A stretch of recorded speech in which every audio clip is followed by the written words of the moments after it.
Deputy commissioner Mohammad Ali रदावा ने civil अस्पताल जलालपुर जट्टा का अचानक दौरा किया। खाड़िया जलालपुर जट्टा डिफेंस रोड पर और मंडियाला रोड पर काम का मुआयना किया। MPA मोइन नवाज और deputy director development Chaudhry Mohammad Asghar और रोड डिपार्टमेंट के अफसरान भी उनके हमरा थे।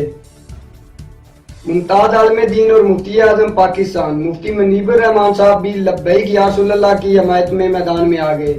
हुकूमती अल्टीमेटम पर मुस्लिम लीग नून की हुकूमत को मुखातब करते हुए कहा कि अगर किसी किस्म के गैर हकीमाना और सख्त इकदाम सामने आए तो मुमकिन है कि हालात बंद गली की तरफ पहुंच जाएंगे और जहां से निकलना सबके लिए दुश्वार साबित होगा। एंटी करप्शन हुकाम का गुजरात में छापा, 2 पटवारी रिश्वत लेते हुए रंगे हाथों गिरफ्तार।